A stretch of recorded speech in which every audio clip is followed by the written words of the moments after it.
What's up, people? Welcome to a brand new and very special edition of Wrestle Update. I'm your host, as always, Dylan Fox, joined by Nello de Angelis, and we are doing things a little bit different right now. We're recording at nighttime. It's dark outside. We're recording talking about AEW. That's not that uncommon. We've done that a lot, actually. In fact, our last show was a preview. In fact, which did some very good numbers. So thank you to everybody on Cage Match that checked that out. The preview show. We appreciate all of our listeners, maybe even some new ones.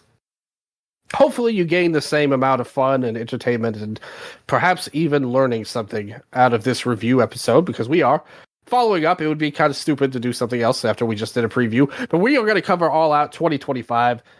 Nello, how are you feeling right now, man? I'm good, man.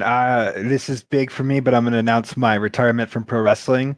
After getting shoved by Dr. Redacted the other night, I've just decided that it's time for me to step away from the ring. I'm really proud of the work that I did, and I'm excited to see what happens in the future. How are you doing? Another conflict in the world of wrestling. You versus Dr. Redacted. No conflict. No conflict. Love the doctor. It was an honor to be shoved. Okay. Well, I applaud you. You know, did you take a bump off of the shove? I fell into the second row. Okay, that's good enough. I'm glad that. I mean, that's that backyard training you had, right? There for that. Yep. Fall into play there. So Redacted, he saw you. He knew that you had a worker's heart, and he knew he had to give you a spot on the show. And much like myself, when I was an indie wrestler, you also did not get paid for this, I'm sure. But that's the spirit of wrestling. Lauderdale actually came up and handed $10 to every person that got shoved after in between matches. It was very, very kind. Is that true? I think I'm aware of the hot dog and the handshake agreement, Nello. I don't know if you know about this or not. Being a vet, I know that no promoter ever would do that, no matter how much money they have. Although he did tease going, maybe he'll do that once he returns from Saudi Arabia at WrestleMania Arabia in 2027. Because he talked about how people from Saudi contacted him. Getting all out, not to deter us too much, but the Collective, right? That's probably the big thing that we cover WrestleMania weekend now, is we're not really we did a lot of that, talking about WWE as much, right? So does this mean, what happens if we get the Saudi Collective? Like, do you actually think that happens? And if so, what does it look like? I like, they're going to have to cut a lot out. Obviously, all of the Effie stuff. He already said he wasn't going over. So that's out. Would anybody want to see these shows in Saudi Arabia? Like an insane GCW show? Here's the thing. I think like sometimes it's very much not even about like if you care, but simply the fact that you have it and it's there, right? Yeah. So like I feel like people would show up simply because it's happening and they have access. Yeah, I think that makes a lot of sense, actually, to be honest. So if you think of that end, I mean, let me ask you this question. They would have to find a way to run arenas that are appropriate for a GCW show. You know, like how big do they think they could go in Arabia with a non-WWE 1,500. 1,500. Okay. That's not that different from, Hammerstein, like what they did, and it's what they did Hammerstein, Pearl Theater for Sabu. I imagine what they do, a blood sport, probably Bloodsport Riyadh. Yeah, that would happen for sure. I think that's gonna happen. Do you think they bring back Planet Death, or do they change the name like how Elimination Chamber is called No Surrender in Germany? Yeah, see, I didn't even know about that, to be honest, but I guess that would I mean, I don't know the rules of Saudi Arabia, to be honest with you.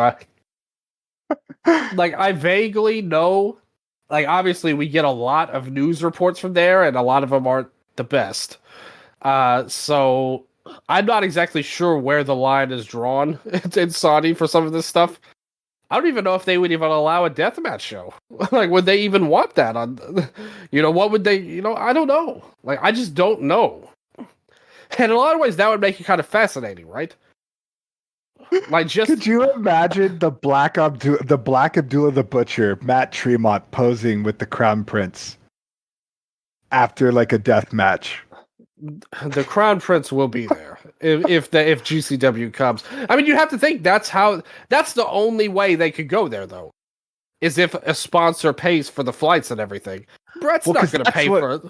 Yeah. Well, that's what Brett said, that multiple people have already reached out concerning bringing the Collective over to Saudi.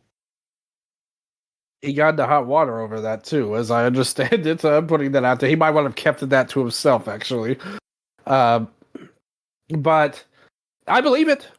Like, to be honest with you, it seems like they have so much money, like these Saudi Arabian companies, that it doesn't even matter. Like, they could just, them flying every GCW person over and giving them WWE level production would be like 2 cents to you or me. Like, at this point, like to a lot of these companies, like, would they even give a crap? It doesn't even matter to them. So why not just do it and like change everybody's life involved in it in GCW and pay them more than they've ever made in their life before, probably. Because that's the thing. Like, if that happens, indie workers are going to be lining up hand over fist to go to the show. Like, because the money is going to be so much more than it would be in America at the end of the day. Like, every big indie name would be on that, in my opinion, just for the monetary outlet. Yeah, and like, what other shows are there going to be Saudi indies running? Or they're like, it's just, I don't know. It's very interesting. Or on the other side, because this feels like what Brett probably should have done in the first place, does he run with a big AEW show happening that month instead? Like Revolution. Tony Khan teased that on the post-show press conference on this show we're about to talk about. That there's going to be some big plans for a show in spring of 2027. That more or less signals that, hey, the wheels are already in motion, that I want to do a show on that weekend in America. Which they absolutely, 100% should do. Like, there's no doubt they should run against WrestleMania that year, in my opinion. And that would do so much good PR for them that it's crazy. Like, it would probably be successful. Because you have to think, the fans might be the ones that are less likely to go to Saudi Arabia than the wrestlers. Because there's certain people that travel from all over the world to WrestleMania weekend. And there's a lot of them that won't be making that trip to Saudi. Does Green Shirt Guy make the trip? Like, these are the things that I'm fascinated about, Dylan, because it's so bizarro world. Like, WrestleMania. Green Shirt Guy sitting ringside with Triple H and Turkish Hollow Sheik, just fucking in his green shirt. I hope so. I think we all want that. But like you said, to be honest, just WrestleMania going there is insane in a lot of ways. Yeah. But that's the world we're at right now. And these indie companies are going to have to deal with it in whatever way they choose to. Because even if Brett doesn't get to go, like, let's say he does go, there's going to be another version of the Collective. I mean, I don't know what it'd be. It won't be Prestige based on them going out of business, like closing their doors. But there'll be some sort of American indie that sets up a WrestleMania weekend show in America. It may be DPW, West Coast, maybe Juggalo, who might do something for all we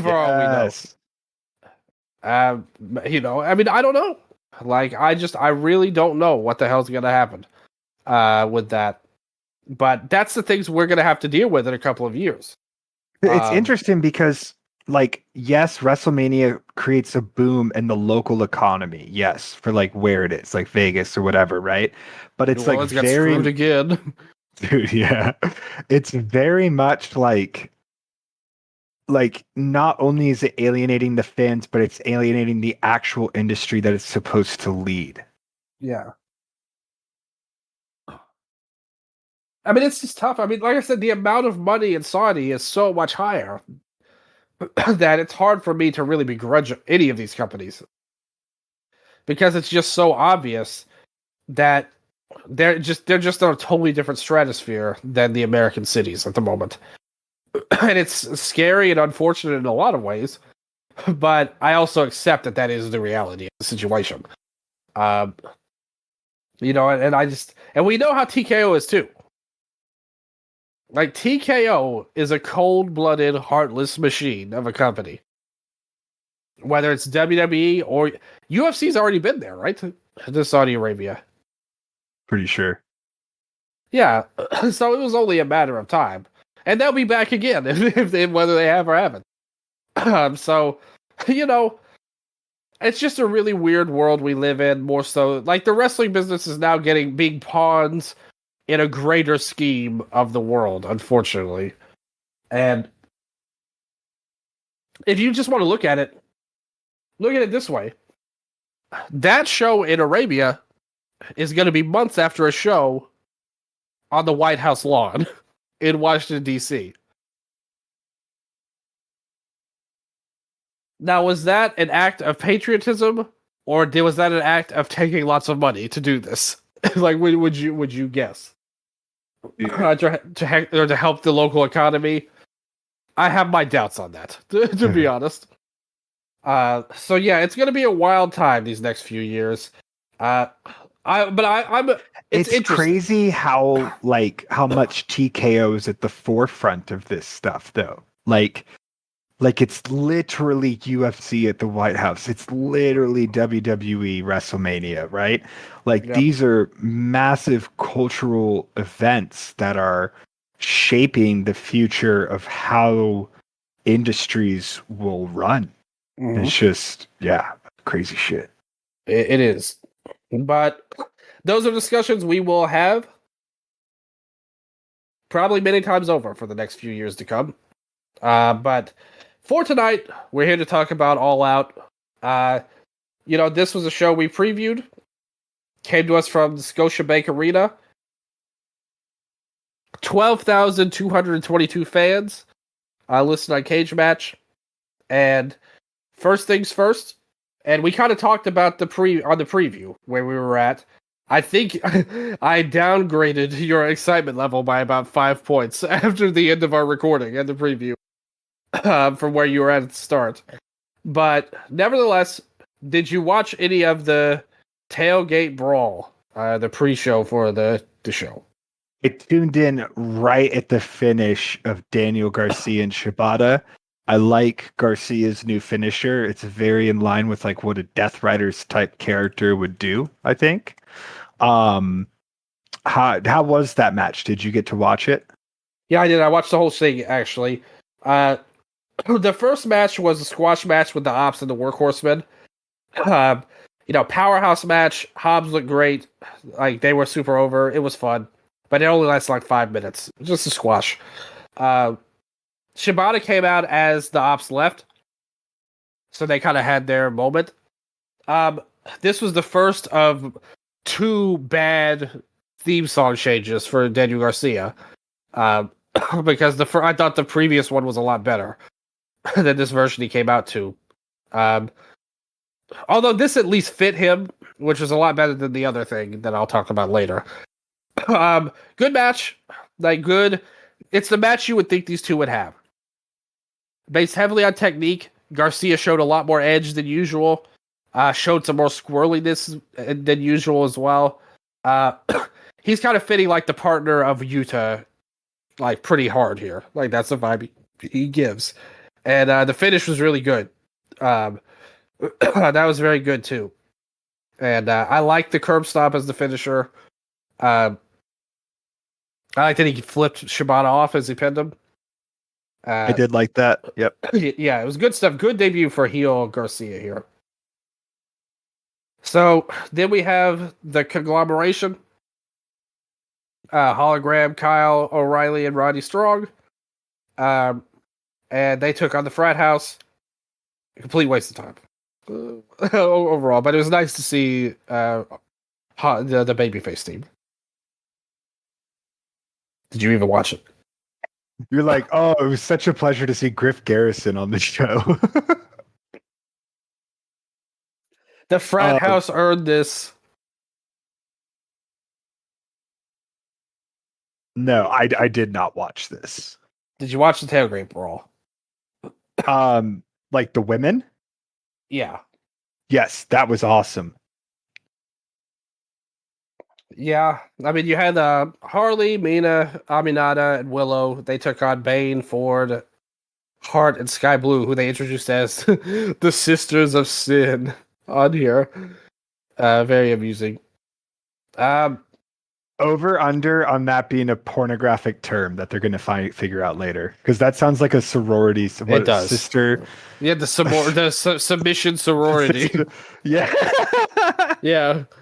Somehow that turned out to be a porn site. How did they not know that, to be honest? But yes, maybe this could be another one out there. I don't even want to speculate. I don't know. That's not my side of the web. I have no comment. This is Wrestle Update, you sickos. Yes, although we have a lot of sicko wrestling on here that we've talked about in the past. Yep. It was an insane brawl, like everything you probably expected it to be. I was surprised how short it was with all the people. It was like a 10-minute match. It's only got a 5.61 rating on Cage Match. The inmates didn't like this that much, it seems like. I thought it was good. Like good enough. But I think you have to have your expectations in check.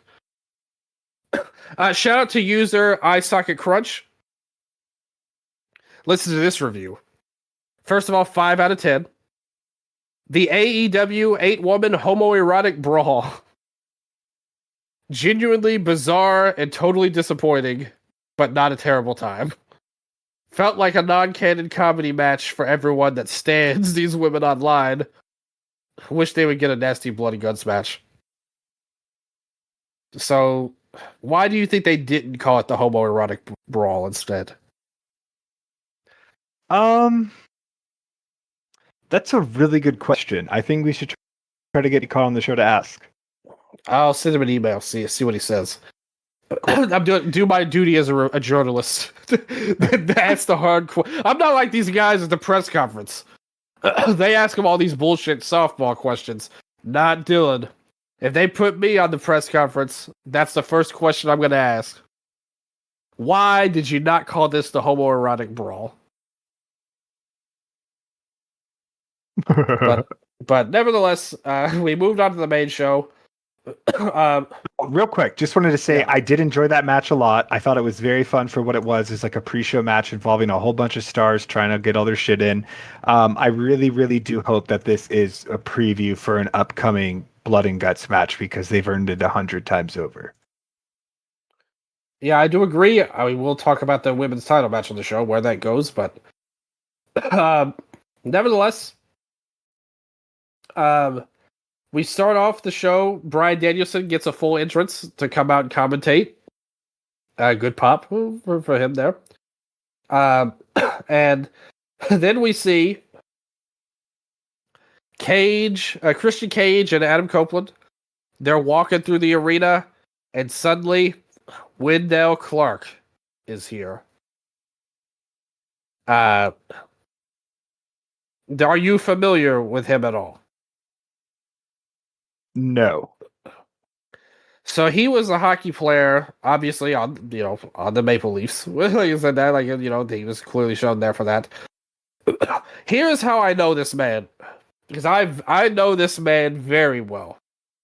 And I know it because I am a huge fan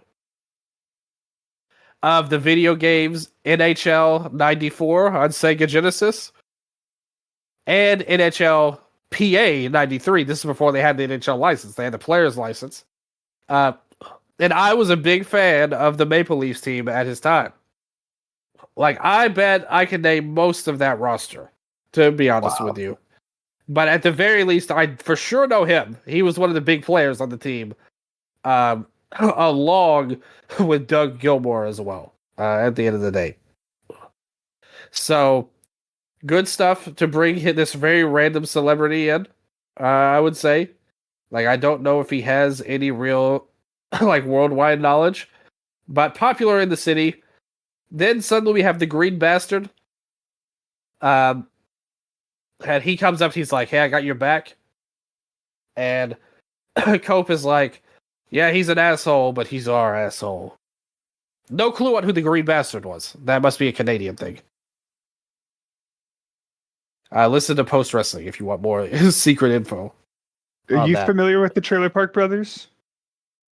I know the name. I don't think I've seen the show, to be honest. Okay. I've seen all the show. I thought this was very funny. I was hyped to see a little bit of Bubbles, a little bit of Green Bastard, parts unknown pop up on the show. Okay. I thought this was cool. Yeah. It feels like I need to respect Bubbles a little bit more. Yes. I apologize for that, people. Never judge a man until you live a day in his glasses, as they say for Bubbles. Wise words. Wendell Clark had never had any, like, cases that I know of, but he was a good player. Not as good as Doug Gilmore, though. I will say. But that leads to the opening match. Copeland and Cage, they take on FTR. Dax comes out with a nose thing, like to cover up his nose. And they do some double team spots. We saw Copeland go up, fire up with the big Luthez press. A big part of this was when Cope got the hot tag. He tributed Cena here. He hits the attitude adjustment, then the 5-knuckle shuffle, and the crowd chants, Cena, Cena. Cena, one of the most over men on All Out 2025. What was your take on that before we talk about the match as a whole? What did you think of Edge tributing Cena here? I mean, sure, let him do his thing. And Cena did do his thing too on the SmackDown match with Sami Zayn, where he a little pay and respect. Spear. It's nice. Yeah, so Cope paid him back. I personally have no problem with this at all. I do think it's a sign of the times, though. In my opinion, the ideal AEW crowd would boo this. Like, they wouldn't want any WWE stuff on their show. But here, it was a triumphant moment to see Cena get shouted out. I don't mind, though. A lot of people like Cena. And they had a rivalry that makes sense. They didn't shy away from mentioning Gable and Jordan when FTR was bragging about all the cool matches they had in Toronto. So, like, I didn't mind it at all, to be honest. I thought it was kind of cool, actually. And I'm the first one to bury Cope, if I can. They switch up their finishers. FTR fires back because Stokely tries to come in to help him, but FTR ends up saving him before he can get beat down. They hit the Power and Glory suplex, but that leads to a switch up of finishers. Cage hits the spear. Cope hits the kill switch. Stokely pulls the ref on the outside, and that spot got a groan from me. That just sucked. But that sets up new, equally bad music to other people's on this show. And Beth, in all caps, shows up. She hits the spear. CNC hit the spear together. But in the end, Cash hits Dax hits the bell shot on Copeland. They hit the spike pile driver, the Shatter Machine. Superman Cope kicks out of everything. Another Shatter Machine hits, but then Cage breaks that up, so Copeland no-sells all that, hits the spear, and gets the win here.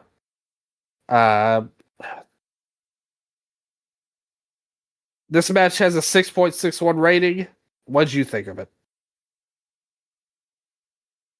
I didn't expect like an FTR classic. When I heard it was opening, I just knew that this is something that the local crowd really wants to see.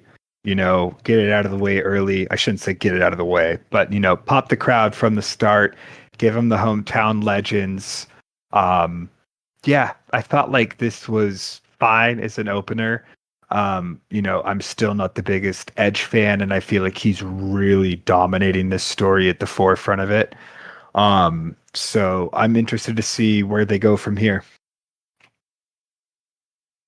Well, I'll tell you where they went from there, because afterwards, Nick Wayne comes out in a wheelchair, and that leads to Kip attacking from behind. FTR joins in, and in the end, Beth comes in. They handcuff Copeland. Beth kisses him, and then she tries to fight her way out of it, but instead they hit the spike pile driver on Beth, and Copeland does his bulgy eye deal while he's handcuffed to the ropes and has to watch. If he heard you say bulgy eyes, he would shoot on you. He's about to cut somewhere right now. Adam Copeland is cutting a promo on Dylan. I would love to go into a promo battle with Copeland, to be honest with you. Like that would be a wonderful moment, and I think it would be exciting television. I think we could do some good business together on there, to be honest. I thought it was a good angle. Like, all honesty, like I mean, he overreacted, sure, but I like the angle nonetheless. I like puts the extra angle. Heat on the... It's edgy. Yeah. Oh shit! I couldn't have said it better. I didn't think about that genuinely. I couldn't have said it better myself. But I thought it was good. Like, well done. It gives this feud reason to exist beyond this match. Although, to be honest with you, I think it would have been more natural for FTR to win here and then set up Edge chasing for revenge, or Cope chasing for revenge, rather than having CNC win. Although they got the hometown win, and that's what the fans wanted at the end of the day. Don't know what's going to happen with Nick Wayne and all this going forward, but I guess we'll see. So we see the return of Eddie Kingston. Comes out with a Claudio Sucks Egg shirt. He talks mad shit to Big Bill at the start. In the end, the fans get behind Eddie pretty good. They do a kind of plotting match. Some slow work from Big Bill here. Eddie fires back with some body punches.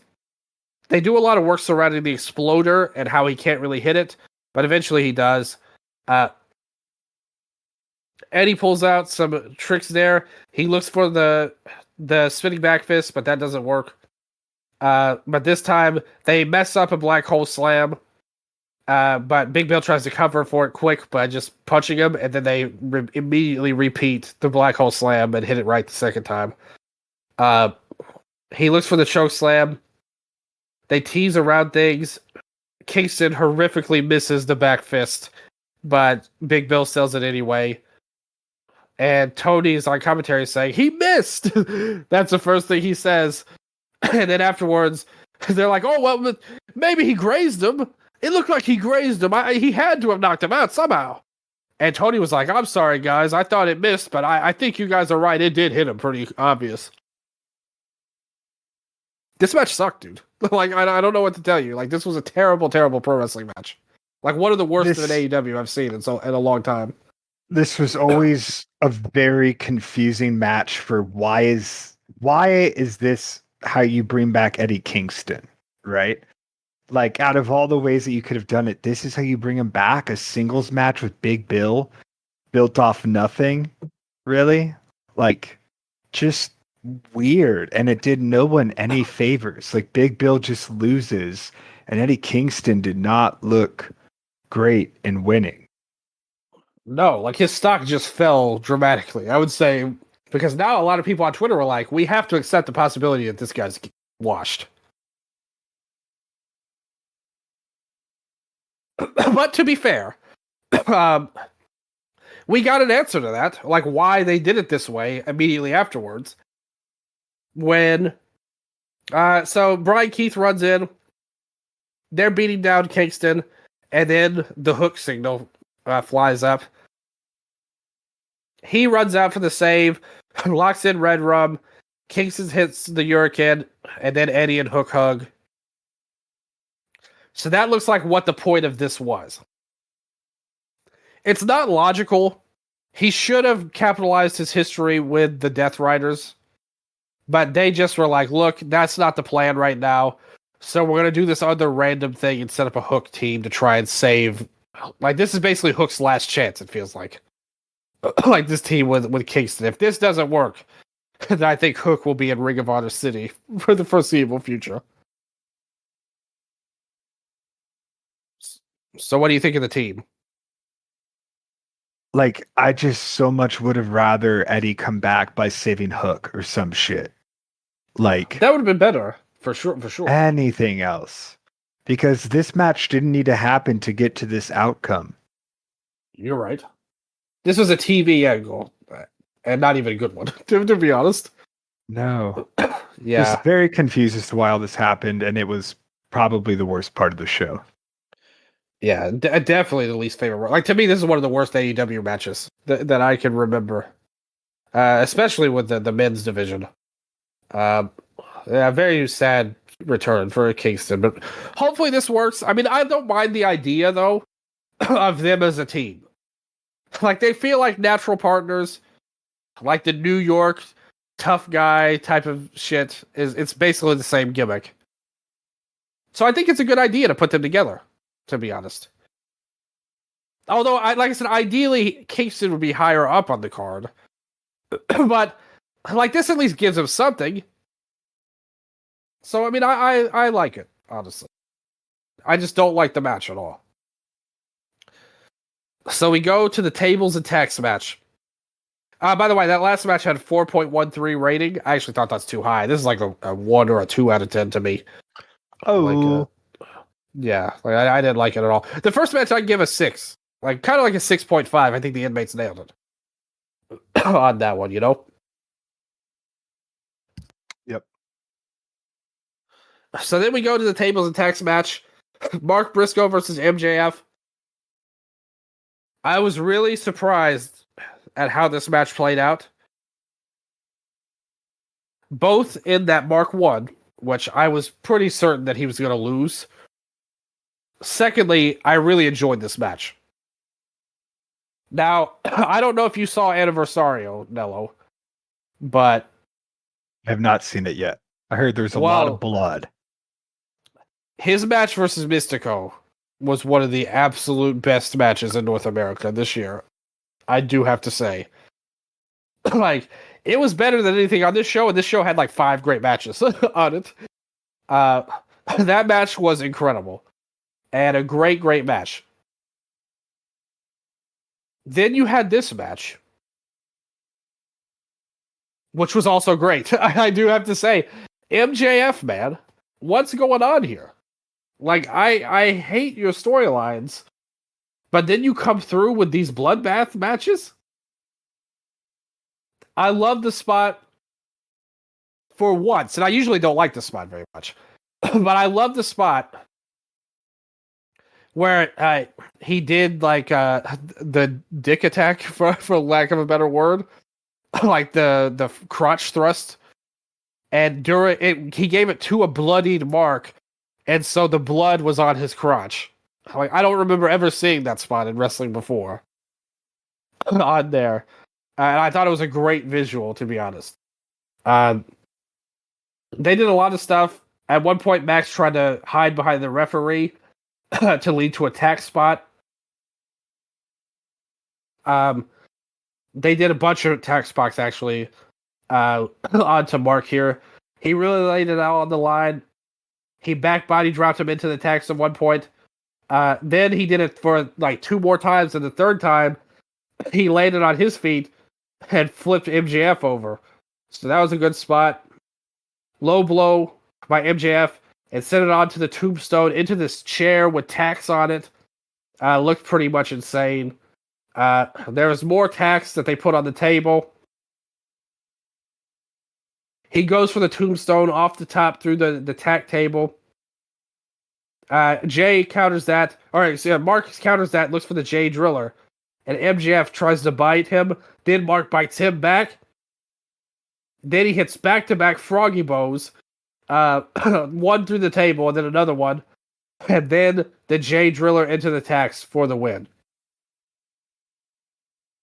So I thought that they really played way into the stipulation here. They said, look, this is a tax match, and we're going to use as many freaking tax as we can find. And that was the gist of the match.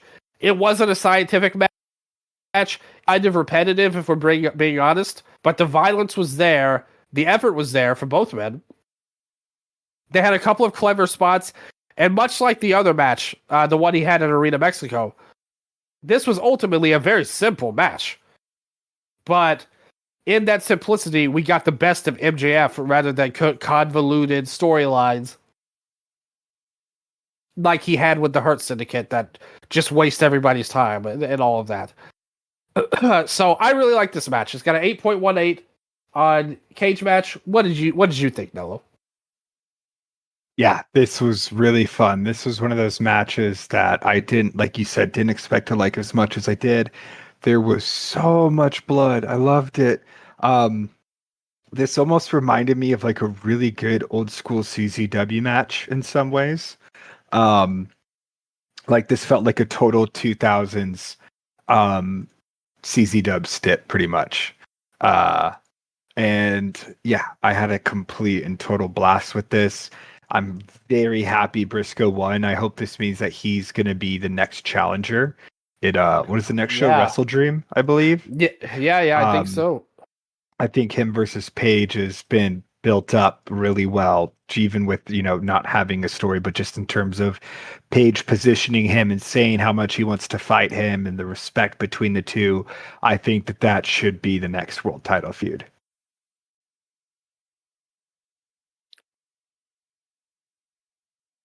I have to give credit where it's due here. MJF totally delivered. And the booking delivered, too. If that happens how you say it, he gets the title shot in the end, then this all... I will never like the idea where he tried to set him on fire or whatever. That was bad. Like, that was just bad. But the overall booking really worked. Like, I think you set up a really good title match here between Mark and Paige. So everything about that was good. And I give credit to the booking here once again, along with MJF. So that's a sign of how good this match really was, I would say. But 8 out of 10 feels right to me. This is a great match, in my opinion. Agreed. So then we see an Acclaim segment. Jerry Lynn is bitching them out and saying, you got to stop this stuff. Like, I want you guys to team up on Dynamite. And they say, we don't wanna. But Jerry Lynn says, if you don't, then you'll both be suspended. So what do you think of the Acclaim reuniting? Why the fuck is Jerry Lynn here, man? Where's Billy Gunn? That's a good question. That's a wonderful question. Billy Gunn? This is making no sense. I don't blame them for wanting to put it back together. They were both going nowhere, if we're being honest. Yeah. Caster at least had a fun undercard gimmick with the challenge where he gets squashed every week. Bowens didn't even have that. So putting them back together is a good idea. How they're doing it is completely stupid. But we'll see what happens. Like where this goes ultimately. And I don't even think the fans want it that much, in all honesty. So, like, this isn't like a legendary team like Cope and Christian that people were clamoring for. This was like a gimmick team that was very over for a little while when the division wasn't that good. So I don't know. Overall. Hurt Syndicate takes on the Demand, Ricochet and Goa. What do you think of this Demand name that they've come up with for this group?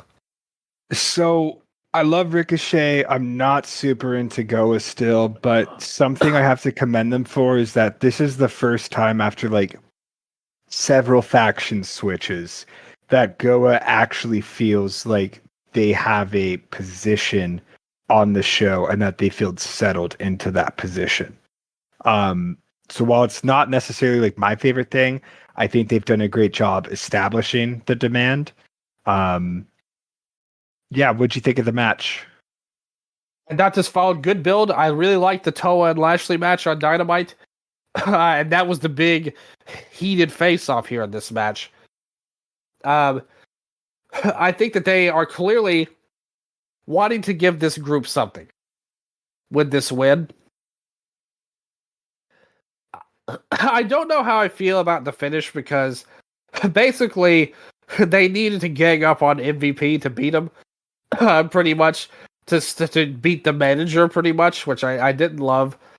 But nevertheless, I thought it made him look like a good, like an actual threat at least, which they didn't really do here. I don't know why, like, they were allowed to use the chair and not get DQ'd, but the AEW referees are one of the worst parts of the roster, so I'm not surprised that they would screw up again there. The action was good. I thought that they worked pretty well together. The problem with this match, though, ultimately,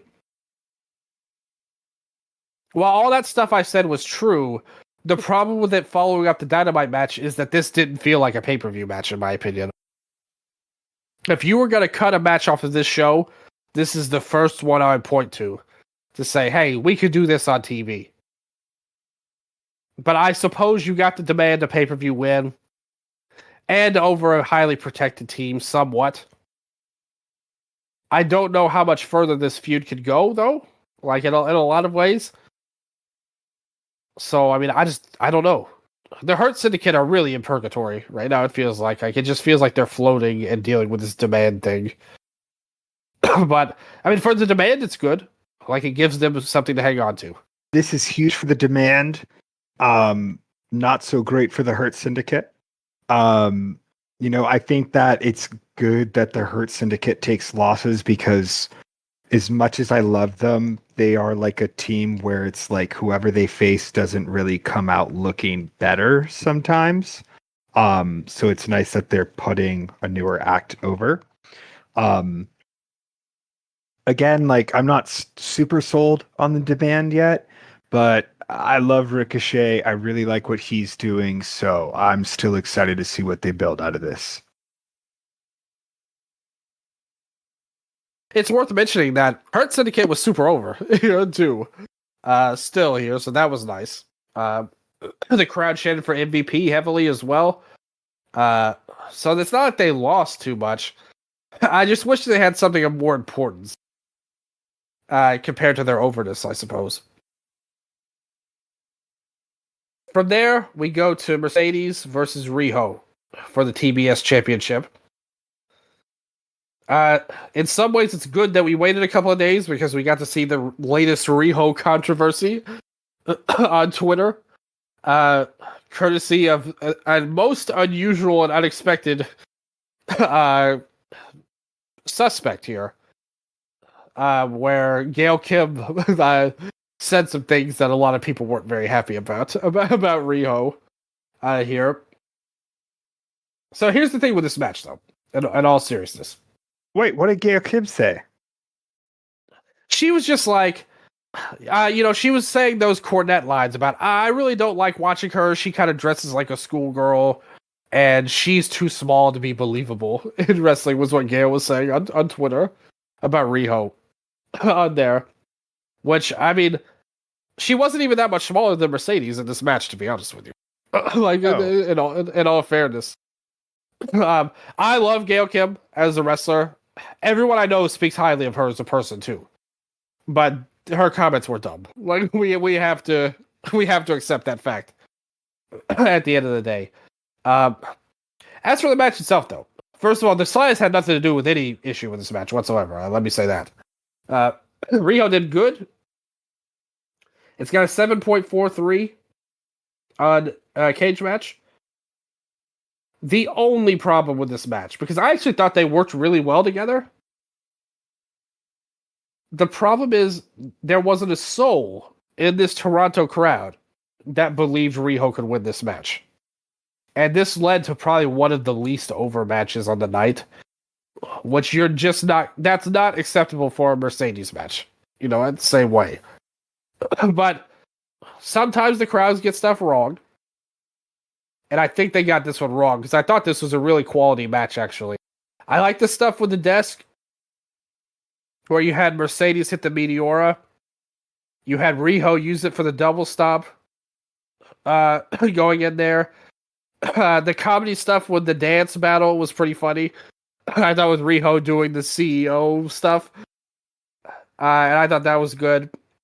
Everything about their work was pretty crisp. I thought a lot of their strikes looked good, too. The submission stuff and the technical stuff, they really shined in.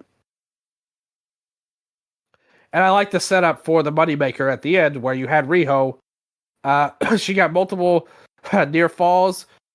She, had the German suplex, the Northern Lights suplex, and then that led to Mercedes running right into the Moneymaker for the win here. Like, I would probably go about 7 out of 10. The finish was, well done, I thought. But there just was no drama to this match. So it was like good wrestling for the sake of it. Almost like an exhibition. But I didn't take it anything more than that. What about you, though? Honestly, I feel very similar to it, that the way that you did, I think people were a little bit harsh on it. It's unfortunate that the crowd wasn't into it because I thought they still delivered a good match. And, it's funny that everyone's like, oh, no one had a, inkling that Riho could win, but then we saw a complete surprise win in the women's world title match. Unless you made predictions on the preview that said that the title would change hands, actually. You're right. I did. You're right. You said Tony Storm, right? I don't think that's exactly how it happened, but I'll let the listeners determine that one on there. This crowd also wasn't that good, I do have to say, by an AEW crowd standard. I think in general, there were a couple of matches that I thought could have had bigger reactions to them. But this one was the biggest victim, I thought. But still a good match. Like, the fans liked it well enough. But I just think there was like I said, it turned into more of an exhibition because the crowd just was not buying into it, unfortunately.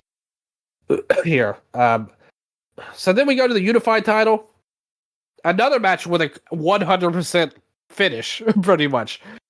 I would say Okada versus Takeshita versus Mascara Dorada. And this match was insane. Like, what a showcase for Dorada here, where he forced the crowd to get behind him, even over Takeshita. They were more behind him here in this match. Like, he did this crazy stuff. At one point, Takeshita hits the brainbuster on the ramp to Dorada. He looks for the Blue Thunder Bomb. Dorada turns that smoothly into the Tijeras. Great move there. Like, Okada gives like some bullshit, like lame strikes that sucked, and then Dorada slaps him to fire him up a little bit. Okada really did a good job. Not necessarily the wrestling part of it, but he really gave the air throughout the match that, look, I'm 100% certain I'm going to win this match myself. And I have no doubt of that. Like, he really sold himself like the ultra confident champion coming in there. He hits a tornado to Okada on one side of the ring. He runs back and hits another one to Takeshita on the other side of the ring. The crowd's going crazy, chanting for him. At one point, he lifts Okada up in the electric chair into a neck breaker for a great near fall. Okada hits the reverse neck breaker. He hits the middle finger and gives it to Takeshita. He looks for the Blue Thunder Bomb, looks for the right hand.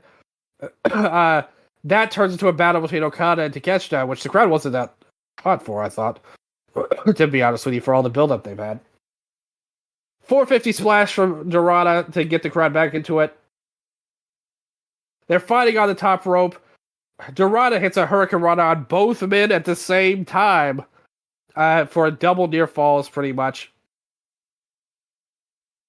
They did some back and forth with Okada and Takeshita again.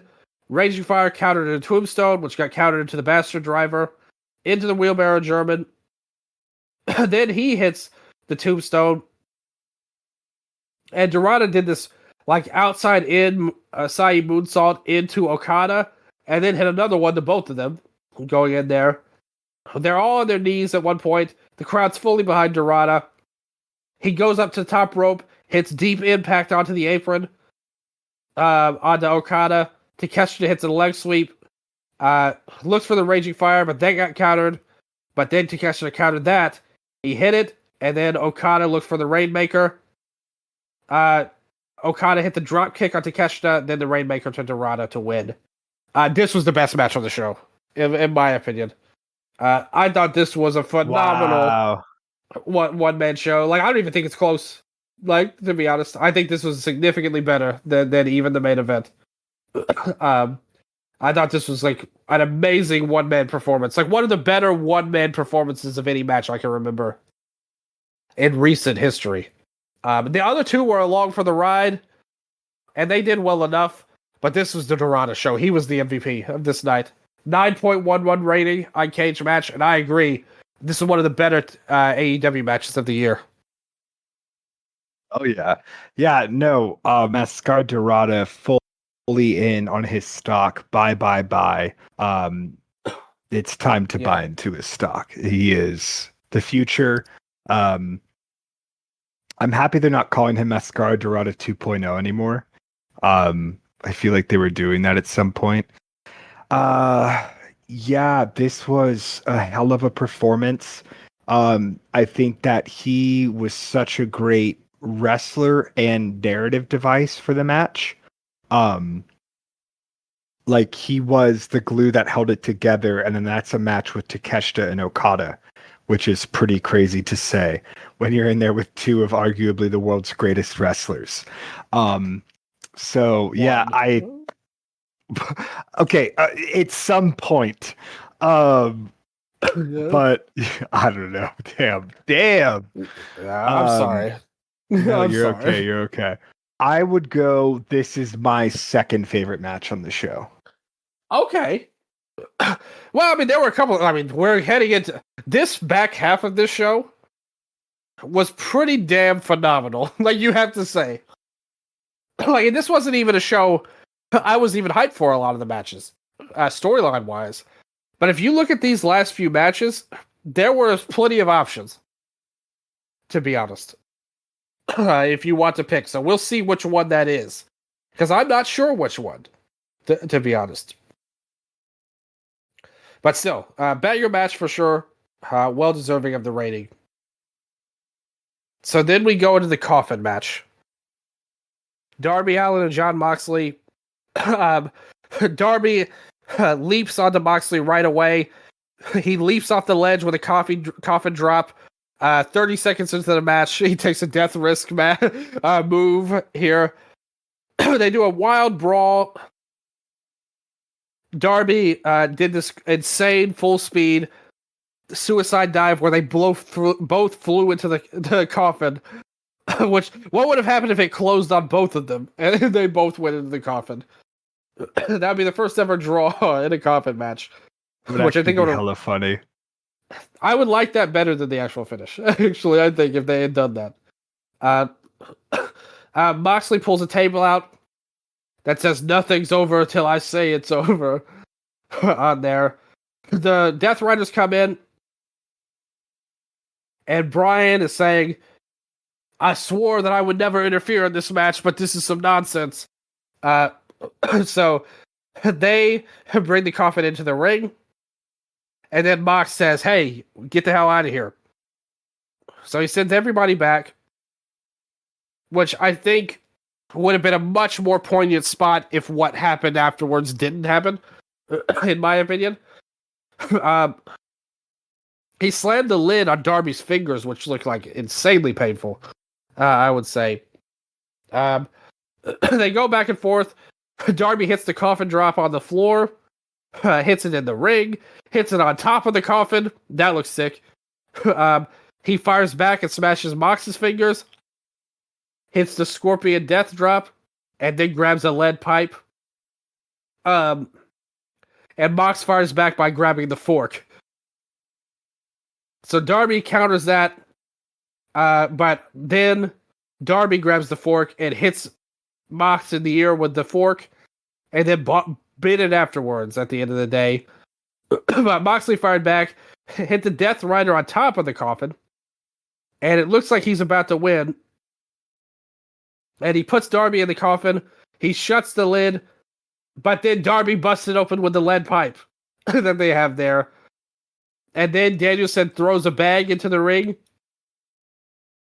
And what's inside this plastic bag that Danielson threw in? Another bag. Like a bag for a bag here that he pulled out here. Why couldn't he just have thrown the regular bag in? I don't know. But nevertheless, he chokes him out, puts the bag over his head, hits a code red, and then he puts the pipe in the coffin, and he puts Mox in the coffin, and then Pac shows up. He's the big surprise here. He hits the razor's edge from the ring into the coffin on the floor, drags him into the ring, grabs a body bag, puts his ass in the body bag, and then puts it in the coffin, and Moxley gets the win. Thanks to Pac. So this on Cage Match, this was very well liked. It has an 8.33. What did you think of it? I was not as big on this match as other people. I don't know if it's wrong of me to say this, but I expected something a lot crazier and more violent. This felt more theatric than it did genuinely violent and hateful. So like I don't know, and maybe it's just because like, man, if these guys should have any kind of match, it should be a death match or something. Honestly, they're the type of characters, and it would make sense. If we'll ever get that again in AEW, who knows? But yeah, I expected more. I thought that this was, knowing that this is basically the first in a series now, and that this wasn't some blow off to year plus of Darby chasing Mox. I don't know. I'm hoping for something better, grittier, more authentic down the line. There was some cool stuff in this match, but I have to say, I thought the storytelling was a big problem here. It really feels like with what happened after that we're teasing a Death Rider's shakeup. Mox called everybody off until Pac came in. So I wonder where they're going with this. A big reason why I wanted Darby to win was because I think it would be better for Mox to take some time away and reset. Like the Death Riders, they just don't have any real purpose anymore. I mean, if they ever had any to begin with. But they definitely don't now. To do things how they did them, I think that, again, they would have been better off shooing the whole group away and then letting Mox go in on his own. To have him shoo the others away and then Pac comes in just muddies the water and takes away from what they were going for. It just felt like this was the zygote step of a face turn from Mox, and we'll see the culmination of this months down the line. But I just didn't think it was very effective or logical in the story they were telling, ultimately. I would have preferred either a straightforward win or like, and it's Darby jumps off the Titantron into the coffin, and Mox gets out of the way at the last second. So Darby kind of like screws himself more than a loss per se. Like I think that would have been a more effective finish, or just Darby wins. Like that's what should have happened. I think. Like overall, I think that's we're overcomplicating and overthinking things. The storyline dictated that Darby should win what should be a signature match of his. And now that's out the window, I would argue. So, I don't know. We'll talk more about the angle they did after. It was a good match. I thought it could have been great. I'd give it a 7 out of 10. Yeah, I'd go like 6.5, so like maybe 3.25. Okay. Yeah, no, that's totally fair as well. I would say. I think it makes a lot of sense. Could have been better, and you expected something crazy from them, like you said. So then we go backstage to the conglomeration. Briscoe celebrating with everybody. It's a heartwarming moment. Uh, he says, Don Callis, pick 3 of your guys. It's going to be me, Hologram, and one more man. He turns to Kyle O'Reilly and says, is he ready? And O'Reilly says, he says, whatever. And then Harley does the Orange Cassidy thumb, which was the best part of this whole segment. And then Roderick lowered the thumb and like, hey, don't talk about ROC. I love the conglomeration. This is my favorite faction in AEW. I think more than anything is this group. Yeah. Who's better? The Death Riders? Shit, I don't know. I like the Death Riders now. This was a funny segment. Okay, I won't hate. Yeah, Mark Briscoe, Roddy, like these are my guys, man. That's why I drafted all these guys to Ring of Honor in our Fixing Ring of Honor episode. Don't you know that? So what do you think of OC coming back? I'm super hyped. Something they did well on this show from Jack Perry to OC is that they're reintegrating people who are in their so-called off season, right? And especially now that, Swerve and Osprey and Omega and other people are on the injury now and on the bench, it's nice that we're getting these guys back in the rotation. I want to see what they do with them. I think that he's a guy that could probably use a freshening up of his character in some way. I'm not saying he has to go heel per se, but I do think that would actually be more interesting than Conglomeration OC just coming back on his own. What if he joined the Don Callis family? That would be so fucked up. But I think it's a change. Don't put that in the universe. Who would you rather? What faction's better, the Conglomeration or the Don Callis family? Don Callis family. They're probably the best faction in the company. I actually don't think they're that good of a faction. I think they're a mediocre group with a few great wrestlers. Obviously Hechicero and Takeshita and all that are awesome, but as a group, I don't know. I don't feel that much for them. Maybe I'm just biased against Callis. Is my problem on that. I apologize for that. But I will not apologize for liking the Conglomeration. But yeah, what would you do with OC then? If he's not going to turn, it feels like what's his upside in this current incarnation of AEW? I think he could be a really good challenger for Okada. That's good. Something I would like to see. I think he could be really strong in the C2. That's a true point. That could be a way to get him back, to kind of where he was before. Yeah. I think it's hard to get back to where he was before as the champion, though. We kind of saw it with the second title reign. Yep. I mean, that was peak OC. And that's what we're saying. It feels like he's peaked in this role. I'm going to say they're going to do something with him. I don't know what it is. I'm not saying he's going to join the family. But, what if he just walked out of the ring and abandoned the Conglomeration?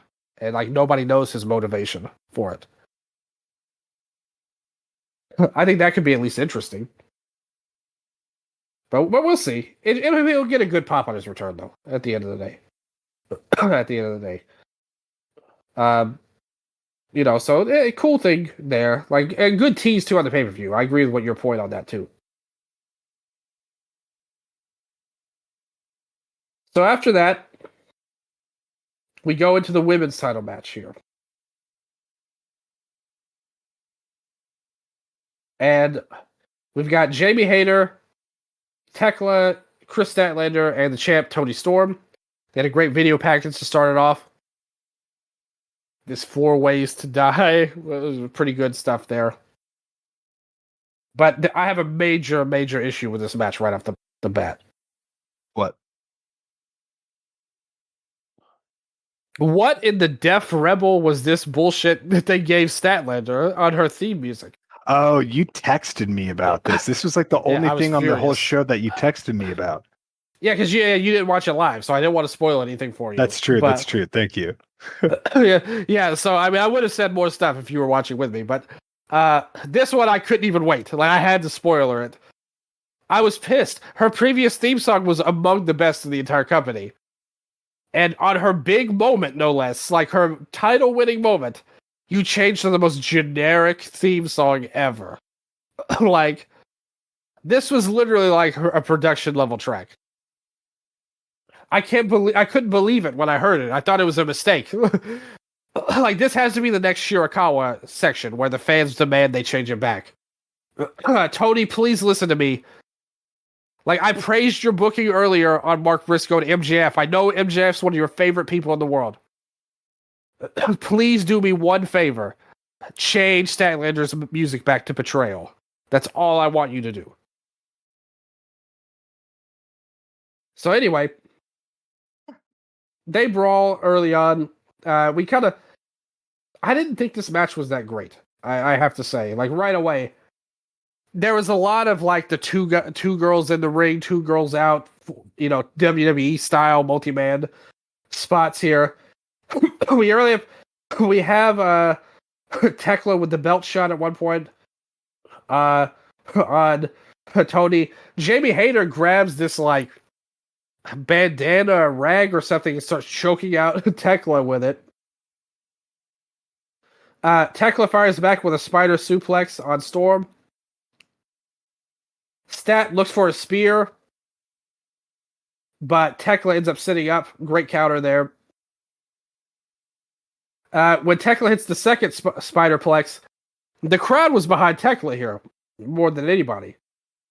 And that leads to her doing the spider thing, and comically, Toni Storm kicks her right in the crotch. Here, very funny spot there. Hayter comes in with suplexes on everybody, hits a backbreaker, and then Statlander fires up with a clothesline. Hayter hits 2 suplexes on Storm and Statlander at the same time. Look great. Toni Storm hits a spine buster. Tekla looks like she's about to fire up for the crowd. But in the end, Statlander grabs her from the tarantula position into the Saturday Night Fever onto the floor. Haterade hits, but Tekla breaks it up. Tekla spears Hayter off the apron. It comes down to Stat and Storm in the ring. Statlander used the seatbelt clutch shades of Yuta here for the win. So we had Yuta kind of do the little tease at the start, and it pays off with her using his move to win the belt. Shocking win to the fans, I do admit, even if I predicted it myself. Otherwise, they just had this weird post-match where Toni Storm kind of was like happy for Stat and losing the belt. It's got a 6.82 rating by the inmates. I think that's about fair. I actually would probably go closer to a 6. This wasn't the big dramatic moment that I would have liked the Toni Storm title switch to have, and I definitely don't think it was the moment Stat deserved for her first title win. But I will say, I like that she pinned Toni and not one of the others like I thought was going to happen. Agreed. Because basically, yeah, like I thought for sure she was losing the belt, actually. I was surprised at how many people thought Toni would retain, because in my mind, the only possible reason to win, like to make this a multi-man match, was so Toni could lose the belt. But they avoided that anyway, and they continued the Death Rider Stat storyline. To what end, I'm not sure, because afterwards, Harley Cameron came out and like did the big celebration with her. Stat looked even a little surprised that she won. But I don't know. I don't know what to read into this character. Right? And I don't think the fans do either, and I don't think that's why the pop was what it probably should have been, in my opinion. What did you think? This was sadly the one thing that got spoiled for me on the show. I should not have checked Instagram, but sadly I did before the show was over, before I watched it. So it's really hard to say on what my reaction was, because when I saw it, I was like, cool. And then when I saw the finish, I was like, oh, nice, she pinned Tony. But I feel like I just didn't get to have that organic response to it, which I'm sad about. And I'm very happy for Statlander. But again, like you said, it's a little bit puzzling, like that this is how we got here, but I'm happy for it. And it's nice to have a genuine surprise as well. So, I'm not going to really put it down, I guess. But I liked this match a lot. The inmates went like 6.8 or something on it. 6.82. Yeah, I'd go like 3.75 on this. Nice 7.5. Yeah, I mean, I don't know. I think I would have preferred just a clean finish. Like, I mean, it was a clean pin. I would have preferred a definitive finish. Is more accurate statement. For the big title switch, ultimately, the message sent by this match was that the Death Rider storyline is more important than the women's title, to them, and I don't think that's how this win should have been for what should have been one of your originals. And she had a great performance at the press conference, by the way. The post-show scrub. Statlander's awesome. I told you before. I told everybody. She's my favorite. I think she's the best women's wrestler in AEW. Like, not Tony, in my opinion. She's the one I resonate with the most. But I feel like they're making steps to erase that for some reason. Like, with everything they're doing with her, I don't like it. Like, to be honest with you. Maybe it's another one of those where by the end of it, like, it'll all come together with the Death Rider stuff. Either her joining or her becoming a babyface and leading the babyface team in the Blood and Guts, which is what I said. But I don't know. I'm not there with this yet, and we'll see. And it's a shame because I should be super happy and loving this. But it just didn't work for me overall. Like I said, so we did disagree with that a little bit. I gave it a 3-star match, and you gave it 3.75. So, but good stuff. I like that. I like our disagreements as well. And I thought the effort was there too. I do have to say. So they announced Wrestle Dream coming October 18th. So we'll have that on the horizon. And then we go into the tag team title ladder match. The Young Bucks, Jet Speed, and Hechicero and Josh Alexander take on Brodito, defending the belts. This was an absolutely insane match. I don't really feel a strong need to recap it move by move, because whatever match you think this is what it was at the end of the day. I thought the Bucks definitely tried everything they could to make this like so big, and like they really went hard here. Callis was on commentary annoying Taz during this. The funny part where like he was talking about how like Hechicero, one of the best, and he was talking to Brian about it, and he was like, "Have you ever wrestled somebody like him before?" And Brian was like, "Dude, I wrestled Hechicero himself." And they all laughed. Real quick, that match is one of my all-time favorite Nigel moments, because in the match, Brian I remember this. Puts Hechicero into a surfboard, and Nigel goes, SOS. And Tony goes, what? And he goes, same old shit. And then yes. Commentary groans like, oh, okay, Nigel. And then immediately after, Hechicero reverses it and then puts Brian into a springboard. And Nigel pops so hard. He's like, I love this move. And it's one of my all-time favorite Nigel moments. It's so seamless.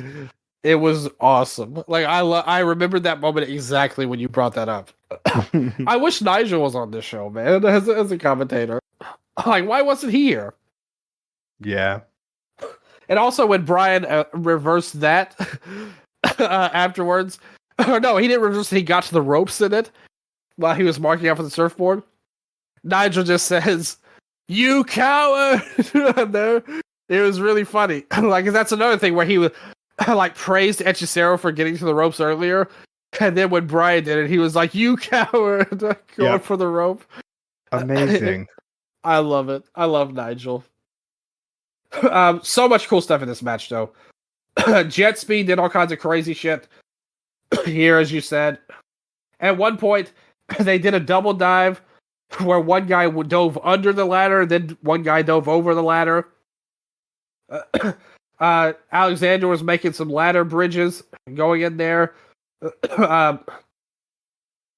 Hechicero did his surfboard, as we mentioned, onto a speedball on the bridge ladder there to set it up. And then Speedball blows the moonsault knees, unfortunately, on the ladder, which means he basically just went face first into the ledge of the ladder. It looked horrific that he hit him with here. Brody King hits the Gonzo bomb through a ladder on Speedball. Man, Speedball got killed this match, sometimes by himself, sometimes by his opponents. I would say he had the hardest night, I'd say, out of everybody. Kevin tried to save the day, but that didn't work. Hechicero nearly got it, but then Kevin Knight ended up hitting a drop kick on Hechicero. Then Knight was on the ladder, and Hechicero and Alexander lifted the ladder while he was on the ladder to toss him through 2 tables at ringside. It looked insane. Another crazy bump. Bandito hits a moonsault holding a ladder on the outside. Then that leads to Brody doing a dive to take out the Young Bucks. And Bandito gets the win after Brody does the dive. An absolutely insane match, for sure. And I think this was kind of one of those where you just hope everyone made it out safe and sound by the end. 8.29 rating. What'd you think of the match? This was really fun. This would probably be my 3rd favorite match on the show. It was everything that a ladder match needed to be. I legit popped when Brodito won. Like, I'm so in on them. Yeah, me too. Totally just agree. a really solid defense. Everyone looked great. I'm happy that Jet Speed got some shine because they've been needing it. And yeah, everything was really cool. Have we talked about the post-match angle? Let's talk about it. So that leads... as we said, Brodito won the belts. Bandito grabbed the ladder to climb it and get it. And so then, afterwards, Jungle Boy Jack Perry, he makes his auspicious return to attack the Young Bucks. He then attacks Rocky Romero, who runs out. The Bucks set up for the BTE trigger. But then, Perry has a grin on his face, and the lights go out. We see Jungle Boy digging a coffin up and then reviving Luchasaurus. So what happened with Luchasaurus and Kip and Nick Wayne? Did I just make all that up in my mind, Nello? What was that? That happened, right? Yeah, so if I had to justify this somehow, right, because I've thought about this, is that Killswitch came back to get revenge on Christian first, right? So he can end that part of his story. Immediately after that, Jungle Boy revives him as Luchasaurus, and then he officially removes the Killswitch thing from himself and reforms Jurassic Express. Would this whole angle have been way fucking sicker if Luchasaurus didn't return until right now? Absolutely. But, like, I don't think that the gap in information is that great. Like, it kind of makes sense, but it's kind of also bullshit. But that's pro wrestling, baby. I just feel like if this happened in WWE, everyone would bury it. And rightfully so, for missing such an obvious... Like, they're basically telling you not to believe what your eyes saw and your ears heard last month. Or you have to kind of headcanon. I'm never a big fan of that. It really feels like this is a week-to-week angle. Like, somebody just thought, damn it, the Bucks aren't winning these titles, so what do we do with them? And somebody's like, hey, we haven't seen Jungle Boy in a while, let's bring him back. And then they were like, what if Luchasaurus came back?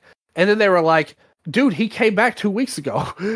And they're like, who cares? Nobody who cares. The fans will eat it up. Fuck it. Just play the music. It'll be fine. And it was. Like, and like, in all fairness, as much as I think it's dumb, he came back, took the kill switch belt off, and threw it into the crowd. He chokeslammed the Young Bucks, and the crowd, they played the fucking music, and everybody did their stupid hand waving for this lame team to return. I have my excitement level for them to come back is 0. And I hope that they leave again soon. I hate this team. And these performers. So like, who is this servicing, in my opinion? And realistically, what's the ceiling for Jurassic Express 2.0? They can't win the tag belts, right? I think they could be serious contenders in this new division because post Hurt Syndicate, this division is getting very fast. It's flying very high, and I think that they would fit in well with it. Like a Jurassic Express versus a Brodito is kind of made for each other in terms of nimble high flyers and like fucking beastly backups. But I thought we all agreed Jack Perry sucked in the ring. I thought we were over pretending he was good. Like with this heel run. Like, we have to pretend he's good again? You're being too hard. Come on. He doesn't. I don't think Jack Perry sucks. I think that the scapegoat did not start off well, and like that all-in footage just did no favors. That didn't help. That didn't help. To be fair. No, and you're right. That's fair. I'm excited to see, like, because hey, I've watched Jack Perry since he was a young boy on GCW.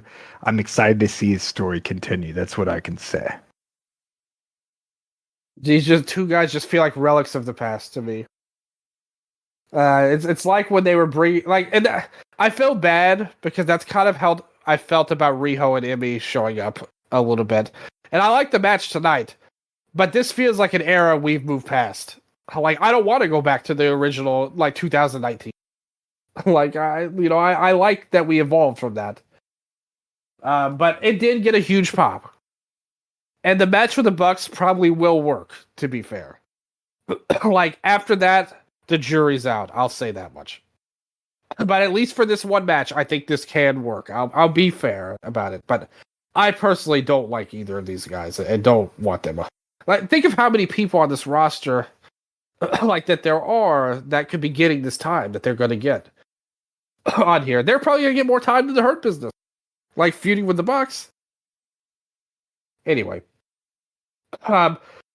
we cut backstage, and Moxley waves off the Death Riders again, and he says, "Leave me with Darby alone." They drive off in a truck, and Darby pops out of the coffin. Immediately, like the second this truck speeds out, he just goes for it. It was pretty funny.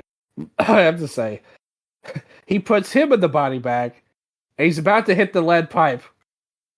But instead, he grabs a spray bottle with lighter fluid, and then lights the body bag on fire. And almost as fast as he jumped out of the coffin, people are running in with a fire extinguisher and all that. Security's dragging him back, and Darby's yelling, "Burn! Burn!" I don't know. This felt like a comedy angle to me, like more than what it should have. I don't think this was a good night for this feud overall. I have to say. No. And here's the thing. I think Moxley has been doing top tier work lately. I think Moxley is back in the prime that he was in. Like, I'm liking the Death Riders now for the most part. I'm in on them. I think that now that they're not in the main event scene, like, let them do what they do. They're fucking maybe necessary evil, but I'm excited for these new twists and turns coming in. So Yeah, but this just was a bit of a letdown. It was all like because both of these guys thrive off being authentic and gritty. And this was really neither of those things. It was No, yeah, theatrical and cartoonish. totally agree. Yeah, this is like a WWE angle again. Um, I think all this. I totally agree with you about Mox. The work he's been doing on TV has been awesome. The stuff with Danny Garcia was pretty well done. I do have to say, and his heel turn. This stuff with Darby, I don't know. I'll give them a chance to make this right. Because I think if this ends with an insane death match type of match, like you said, and Darby gets his big win, I guess I could forgive these bumps in the road, so to speak. They announced that Tony Khan has an important announcement coming up on Dynamite. I think it's going to be women's tag belts. What do you think?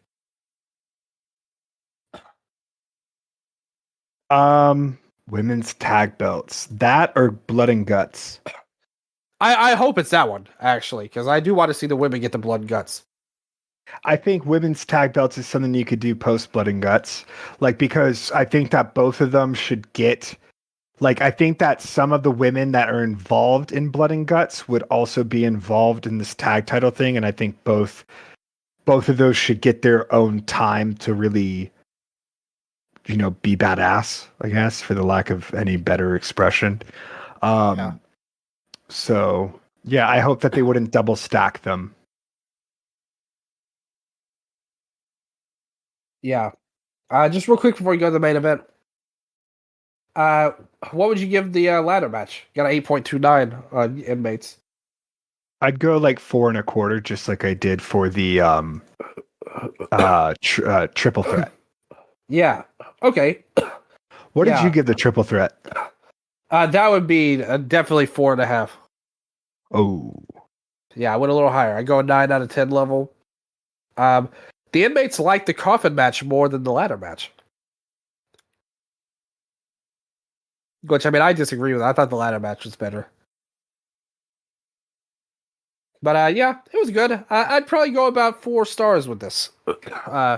I could see myself going 4.25 too. But it deserves extra credit because I'm sick of ladder matches, but this one was really good. Like, it was really well done, I do have to say. So then we go into the main event. The lights go out. It seems like that was a mistake, actually. Going in there. And Paige, he's wearing tape on the neck. And they proceed to have a 38-minute match here. Which I thought was really good booking, actually. Because I think the natural comparison, or like it would be a natural thought if that this could go to a draw. And I love that they got past the 30-minute mark. I actually think the length helped this match. They do some stuff going on brawling. Paige looks for some right hands. Kyle counters into the crowd. And Kyle ends up running up a chair into a step-up head scissors. Look crazy, to be honest. Fletcher hits the apron powerbomb and draws some heat from the crowd. Really well done. He's in control for a while, doing some methodical work, kicking away at him. They both go to the floor on a lariat. Hangman does the slingshot crossbody, then the Orihara moonsault, then a Liger bomb into the ring that he got. Then Fletcher hits his own Liger bomb as well. They set up with Fletcher setting a chair up. He picks Paige up and hits the brainbuster through the table again during the match here. And he's yelling to the crowd, getting a ton of heat going in there. And he hits the sheer drop brainbuster. And he gets a near fall. 2.9 kick out that the fans boo. Like, they wanted Fletcher to win at that point, which I was pretty surprised by. They booed the kick out from Hangman. But he comes back, hits a dead eye through the other table, going in there.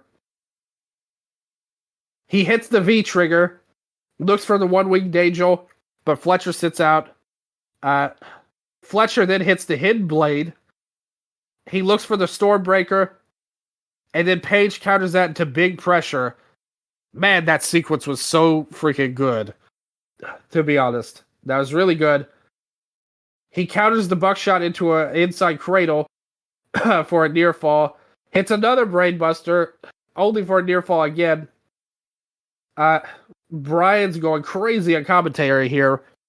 He's just making this guy. Like, Fletcher is so blessed that Brian's the commentator for this match. I thought he added so much to his story in particular.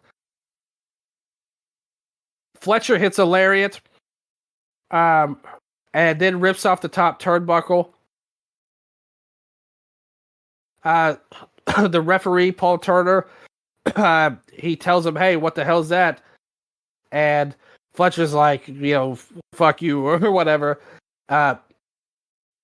He sets him up for the exposed turnbuckle, hits the haluva kick in there. He looks for the brain buster on the exposed turnbuckle, but instead, Hangman headbutts him, drops his head off the exposed steel, lifts him up, hits the dead eye off the middle rope, then the buckshot lariat for the win. I would have preferred the match ending on the dead eye, personally. Like, I think the buckshot was kind of like unneeded after such a crazy spot.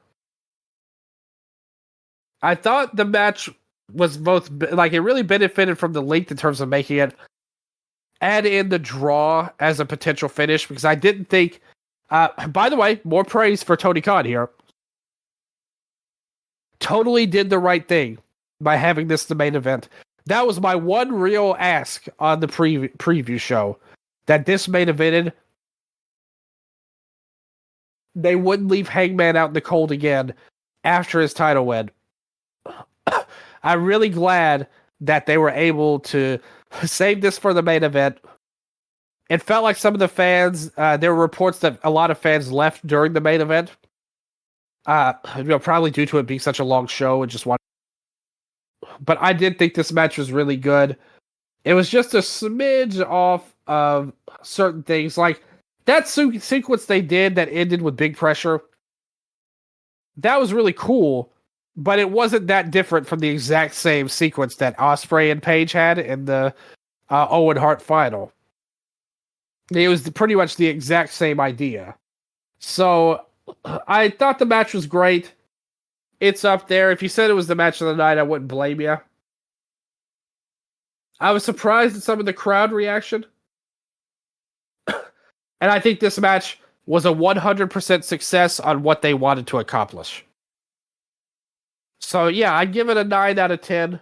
The fans gave it 9.29, just a smidge above the unified title. I think I would go with the three-way match overall. I would. Like, it's closer than I thought now that I've recapped it and kind of let it all sit into my head. Yeah, this main event was a banger. Like, we have to respect it as an incredible match. But the triple threat is the one that stood out the most to me. But I still will give this its flowers. If you say it's the best match, no hard feelings for sure. Yeah, this was my favorite match of the night. I was really blown away by this. This reminded me of like Page is the champion right now that I've missed since Go Shiozaki dropped the title to Keiji Muto. He is giving some of the best performances of his career. I don't know. I was really in awe of this. This was a match that, much like Riho and Mercedes, that I felt like there was no real tension on who was going to win. But man, was I captivated, because it became less about how is Kyle Fletcher going to win the title. It became less about that and more about how much will Kyle Fletcher survive before Hangman puts him away. And I thought that what Fletcher overcame and what he was able to deal back was really remarkable. He did not look out of place in an AEW World Title match. And Dylan, Not at when all. was the last time that we had an AEW World Title match with really no weapons and no blood? Yeah, that's a good point. I mean, we did have the table spots, I suppose, but that was the extent of it. Yeah, I mean, like outside of that, Yeah, like this yeah. was a wrestling match, and that's been something that I've always wanted more from the AEW World Title. Good point. Excellent point. Actually, like that's a really great. Man, you're almost winning me over. Like you said, thinking this was the best one. But this was such a success. Kyle Fletcher. I love this part too, where Taz. This got play online too, where he was getting pissed off, like at the commentary and the fans, where he was annoyed by Brian pointing out the fans saying, "You're not ready." And Taz was like, "What's all this ready shit? Like, if you're in the main event, you're freaking ready." And he's ready. If he won this belt, he could carry this company. Like, in my opinion, like if they had the balls and just said, "Fuck it, we're going with Kyle Fletcher," he could be the world champion, and it wouldn't be a bad reign, in my opinion. I think the circumstances are better, of course, that Page won, and I didn't think they were going to do it. But if they did, Fletcher's not missing anything. We saw with the promo. We saw with the match. We see with his character. He belongs in the top of the card.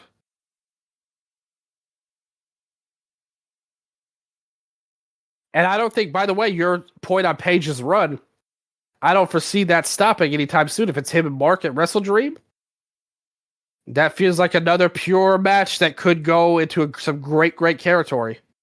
Man, I'm not trying to like book too far out, but there's really like, to me, the best match that you could do at All In next year to drop the title to Will Ospreay, in my opinion, is Adam Page, because he was the last guy to really beat him. Yeah, me too. I agree with in that. that spot at a Double or Nothing, and I would love to see Page hold the title and potentially break MJF's record, because that is a sad record. Well, I 1,000,000% agree on that. Even though I liked MJF this weekend, I do have to say, highly recommend the Mystico match. And the Mark match really worked too. So, overall, 8.76 rating on Cage Match for All Out 2025 from the Inmates. What would you score this as an overall show? I'd go 8. It was pretty long. This is a repeated problem with their shows. Yeah, like it's you got to know just to buckle in at this point. Yeah. The thing is, the problem with that is, I don't mind the length if it's warranted. This is such an easy fix. Cut the Kingston and Big Bill match, cut the Demand and the Hurt Syndicate match, and maybe move one of the others to a main event spot on Dynamite. Then nobody's saying the show is too long. Even if you cut those two matches off, I think that would have gone a long way. Those were not pay-per-view caliber matches. Even though I like the Trios match well enough, and I love seeing the Hurt Syndicate. But if you cut them off, nobody would have complained. You know, cut one of the pre-show matches off, nobody would have complained. And the experience would have been a lot better. You wouldn't have people leaving the main event. That should be a message to Tony Khan. Even though he did a lot right on this show, that was one that I think he missed on, was having so many matches.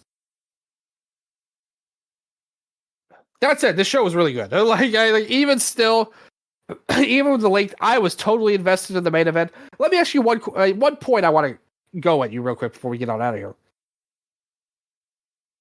Was there any moment where you thought they might go to the draw, though? There was part of me that wanted it just because I was like... Me too. I was rooting for it. I was thinking of Keno versus Shiozaki, and how what I really like is that it positions TNT not as the 2 to the 1 that is AEW, great comparison. Yeah, but the 1B to the 1A. Yeah. And that so worked. the national title was never better than it was after that. You know, it's not anywhere near as good now as it was when Keno had the belt after that match. And that would have worked so many wonders for Fletcher. You could have had an even more anticipated rematch after that. But I liked how it ended too. Like I said, my only qualm was really the buckshot after the Deadeye. Like, they should have ended on the Deadeye, and I think I might have liked it even better. But as a show, you know, the world title and the triple threat, both of those are like 4.5-star matches to me, if not 4.25. Great matches, well worth watching. The latter match was a 4 and 4.25-star match, well worth watching. The Coffin match and the TBS title, I thought were good. Like 7 out of 10, I would wreck them. I didn't love the Coffin match the way the inmates did, but I would still wreck it. And then the Briscoe and MJF match, that's a 4-star match. That was great too. So you've got, 4 great matches. 2, like, good ones. A fan favorite match in the opener. And multiple storylines that led into Dynamite next week. As well as mostly good booking, top to bottom on this show. I thought a lot of things were really well done. It's hard to really criticize the show too hard. The Kingston stuff was a miss. The Coffin stuff was too goofy for my taste.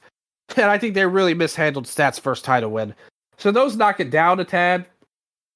But you can't go below an 8 on this show. This was a great show, for sure. I would say. But yeah, and that was without Ospreay and Swerve. And Omega, as you mentioned earlier. So, yeah, this does it for our all-out coverage for 2025. We did the preview. We did the review. We'll be back very soon with another show. We'll be talking about what that is privately, but you will find out very soon, I promise, for sure. But it's been a good ride. Had a lot of fun covering All Out this year. And I love that I came away more positive on the show as a whole and the company as a whole after the show happened rather than on the preview. I think that's a good sign, too, compared to where I was at preview.